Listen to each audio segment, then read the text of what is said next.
Tahukah kamu bahwa di Indonesia ada seorang tokoh yang memperjuangkan pendidikan di era penjajah? Bahkan perjuangannya sangat sukses di Indonesia Timur masih bisa kita lihat hingga sekarang. Siapakah beliau? Mari kita bahas.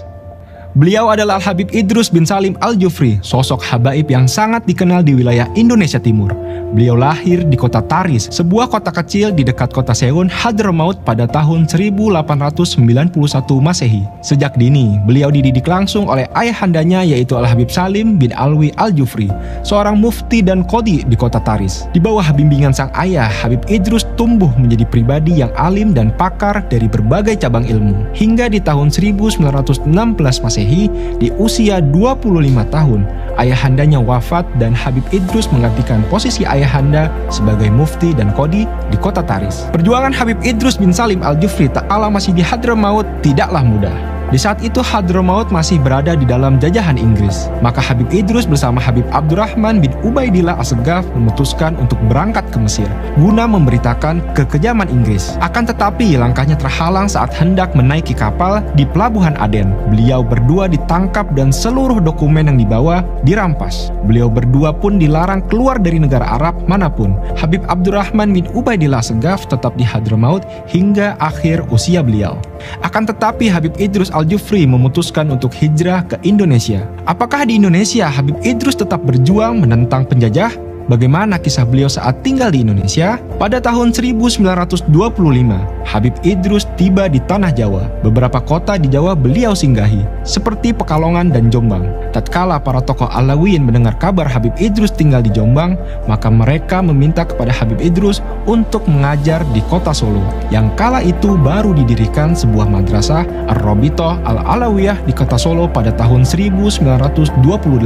Habib Idrus dipanggil untuk memimpin dan mengabdikan diri sebagai pengajar di madrasah ini. Tak lama kemudian di tahun 1929 Habib Idrus memutuskan untuk hijrah ke Palu, Sulawesi Tengah. Kabarnya yang memberikan isyarah Habib Idrus untuk berangkat ke Palu adalah Al-Habib Alwi bin Muhammad bin Thohir Al-Haddad yang tinggal di Empang, Bogor. Di kota Palu inilah beliau mendirikan sebuah yayasan pendidikan yang bernama Al-Khairat di tahun 1930.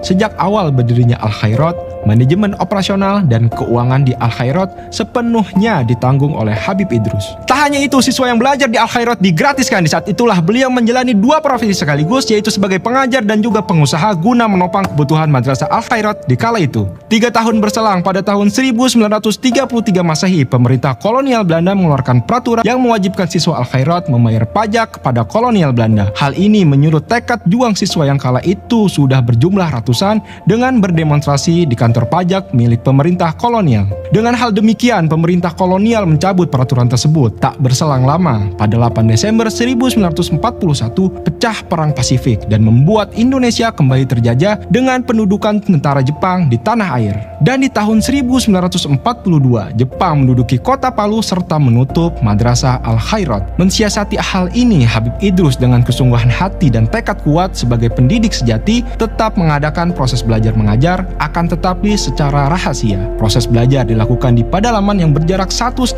km dari madrasah Al-Khairat. Para siswa diharuskan datang satu persatu agar tidak mencolok keberadaan mereka dari penjajah Jepang.